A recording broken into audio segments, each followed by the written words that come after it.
अस्सलाम वालेकुम। इस वीडियो में मैं आपको इस बारे में बताऊंगा कि कौन सी ऐसी आदत हैं जिनको अपनाने से इंसान की नींद बेहतर होती है। तो उसमें सबसे पहली बात यह है कि जो है कोशिश ये करें कि आपका बिस्तर और सोने का कमरा आरामदेह हो। कमरे में रात में बहुत ज़्यादा शोर ना आए, बहुत ज़्यादा ठंडा ना हो, बहुत ज़्यादा गर्म ना हो। इन सब चीज़ों से नींद ख़राब होती है। फिर जैसे मैंने पिछली वीडियो में बताया था कि बाकायदगी से वर्जिश करने की आदत डालें। बस ये करें कि रात सोने से फ़ौरन पहले बहुत ज़्यादा वर्जिश ना करें, उससे नींद उड़ जाती है।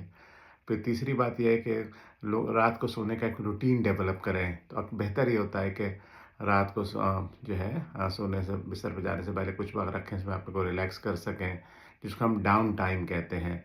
उसमें बाद में कोई किताब सुनने से या पढ़ने से सुकून होता है। सुनने से मतलब ये है कि आजकल ऑडियो बुक्स भी आती हैं जो मोबाइल पे मिलती हैं।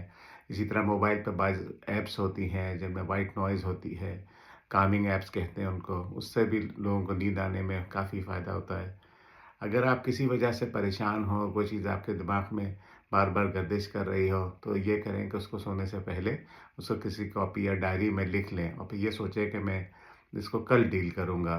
तो इस तरह से एक ये होता है कि आप एक तरह से हम उसको कहते हैं आप पार्क कर देते हैं उस चीज़ को एक जगह, तो आपको उससे रोज़ सोने में मदद मिलती है।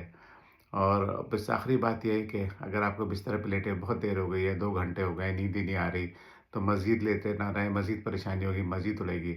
उसके बजाय बिस्तर से उठ जाएँ, थोड़ी देर हल्का-फुल्का चल लें, कोई ऐसा काम करें जिससे आप रिलैक्स होते हैं और फिर थोड़ी देर में कोई हल्का-फुल्का स्नैक खा लें, फिर थोड़ी देर में वापस आएँ। बस ये है कि कोई स्टिमुलेंट ना पिएँ, चाय या कॉफ़ी या वो ना पिएँ। फिर वापस आ जाएँ बिस्तर पे, तो इंशाअल्लाह से सोने में आपको मदद मिलेगी। सुनने का बहुत शुक्रिया। अस्सलाम वालेकुम।